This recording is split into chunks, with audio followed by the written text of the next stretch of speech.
Yeah, so thanks for checking us out here at our website and another minister's message as we continue to reflect on what these times and these days are teaching us about God and faith and such.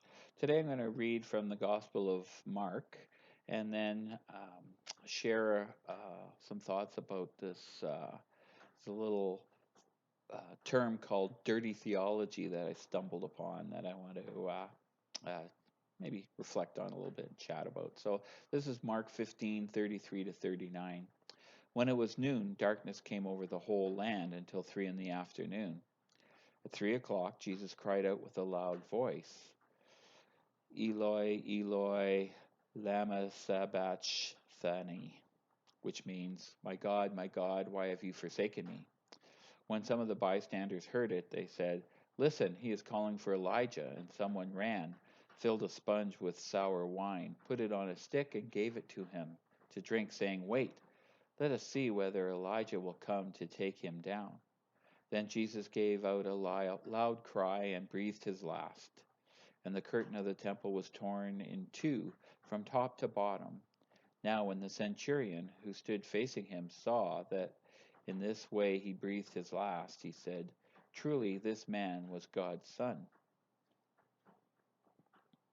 So, Shane Claiborne, he's a young theologian. A book I'm currently reading. It's called The Irresistible Revolution Living as an Ordinary Radical. So, I'm reading his book, and it's pretty interesting. And yeah, he uses this term that I've never heard before, I'm unfamiliar with, called dirty theology.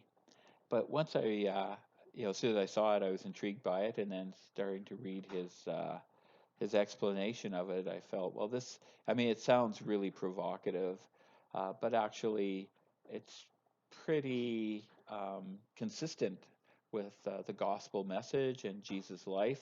It's relevant, it rings true to me and my understanding of Jesus Christ and how he was and is in the world. So, um, but it does drive home a certain aspect of Jesus' life and his gospel. So much of what happens in our governments, institutions, organizations, it's about control, right? Managing change, keeping things the same, looking at looking out for the interests of um, the elite, folks that um, the status quo, the ones who benefit most from the status quo. And this was true for Jesus' times as well as today. So the Roman Empire was all about control. It was a bureaucratic machine, and there's a lot of things that the Romans invented that we actually still use around systems and bureaucracies and such. And the temple cult, the temple priests and the religious elites of the day, um, that was about control as well, controlling the Jewish population, controlling their thoughts and actions, economics. Um, and so even the design of the temple was about control. And so, outer courtyards were for ordinary, everyday people, and then inside was for, um, those who were Jews and uh,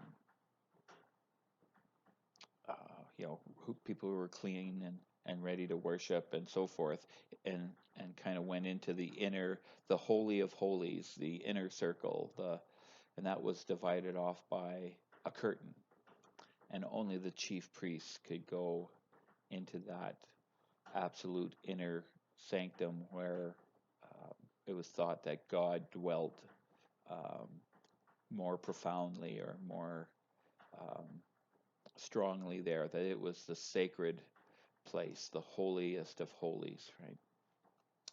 And so the curtain separated the profane from the divine, which is kind of bizarre and weird when you think about it. That we think of the divine as being so fragile that it needs to be protected from the profane, from the ordinary, from the everyday. That somehow um, that divinity is fragile. That divinity is going to get soiled or ruined somehow is corruptible, when really it is only the profane that is corruptible, divinity is not, and that the profane can be transformed by the sacred and the holy. And so it is kind of an odd concept that we still hang on to, the idea of disrespecting. Well, not disrespect is different, but that we will um, soil the holy. Um, it's it's not that fragile. And what Jesus does throughout his life and his death is he makes it clear that actually nothing is unholy, that everything is sacred. And so he opens our eyes to this eternal truth that everyone and everything has a spark of the divine. And so a wedding becomes a sacred celebration of God's abundance and joy. Mud and spit is mixed into a healing balm that brings understanding and seeing and healing. Bread and wine become an eternal remembrance of God's grace. Lepers are touched and healed because God's redemption has no limits. Jesus is not soiled or ruined or made profane by touching the leper. It's the other way around. The leper becomes clean, um, is healed. A woman who has bled for 12 years, someone who would be considered a nobody and unclean and unworthy, is healed just by a touch. Jesus goes to all the dirty and broken places and redeems them all. Marketplaces and tax collectors' homes and Roman soldiers' homes, and goes to Samaria and village wells. He goes to the wilderness, and all these places um, become holy and sacred because of his love and grace and mercy. And so in God's world, nothing is beyond redemption, and everything that is sacred is freed into the world. And so God wants to roam freely, to be part of everything, to be everywhere. And we are the ones who seem to want to limit access to God. We're the ones that put up the curtains, not God.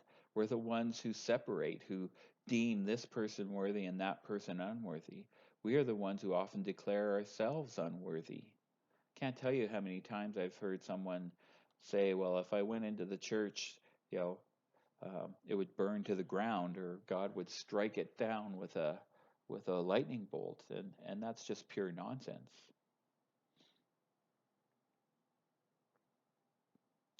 You know, God through Jesus Christ redeems everything and everyone. But I think in these times there's an opportunity to recognize the whole holiness and beauty and sacredness of everything. And growing and cooking food can be a sacred act when approached with gratitude and joy and sharing. Visits outside, walks and phone calls to see how folks are doing, little gifts left at someone's door, all these things we think as being ordinary, everyday, not much of anything, and yet they are sacred and holy acts. So I think this is a time, even though it is, even though we're in the midst of struggle and anxiety and change, that with God, this time can be a time of redemption and transformation. Even as we are quarantined behind the curtain of such, the Spirit of God has been set free into the world and will redeem it and make everything holy and sacred when we live the way of Jesus Christ. We are not alone. We have each other and we live in God's world. Thanks be to God.